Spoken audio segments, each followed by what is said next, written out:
তুমি কি সিগারেট খাও? হ্যাঁ খাই। কেন খাও?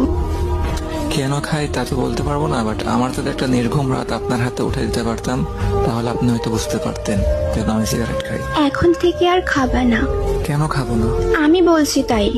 আপনি বলছেন মানে? কে আপনি? আর আমার সম্পর্কে আপনি কি বা জানেন? জানি না, আমি বলছি তাই শুনতে হবে। সরি আপু, মাফ করবেন, আমার পক্ষে আপনার এই কথাটি রাখা কোনোভাবেই পসিবল না। আচ্ছা, আরেকটা কথা, তুমি কি রাত জাগো? রাত জাগা পাপীরা অবশ্যই রাত জাগবে, এটা নতুন কি? এটা বলার কি আছে? আজকে রাত থেকে ভালো ছেলেদের মতো ঘুমাই পড়বা। আজব তো, আমি আপনাকে চিনিও না আর আপনার কথা আমি শুনবো বললেই হবে নাকি? জি, বললেই হবে। আর মুখের উপরে তো কথা বলো কেন? মেরে সোজা বানিয়ে দিব। আপনি ভাবতেছেন আপনার এসব নরম নরম কথায় আমি গলে গিয়ে নিজেকে পরিবর্তন করে ফেলবো, বাট এটা কোনোভাবে সম্ভব না আপু। আমি অগোছালো ছিলাম আর অগোছালোই থাকবো। আপনার এসব কথায় কোনো কিছু আমার যায় আসবে না।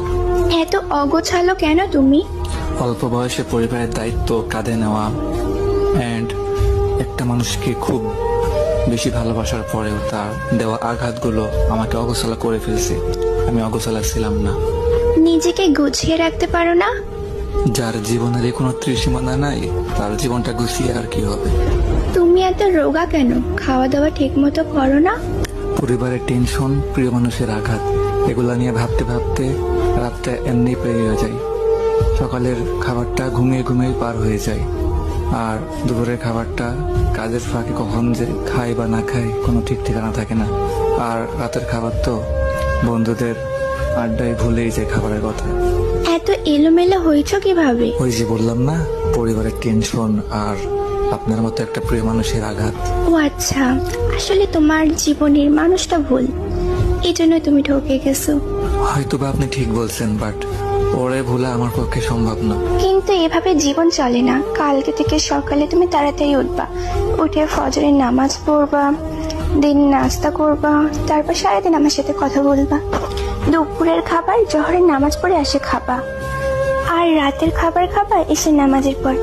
এরপর থেকে রাত 12টা পর্যন্ত আমার সাথে কথা বলবা, আর তারপর লক্ষ্মী ছেলের মতো ঘুমাই পড়বা। ওকে?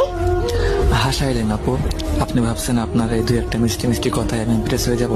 এটা কোনোভাবে সম্ভব না আপু।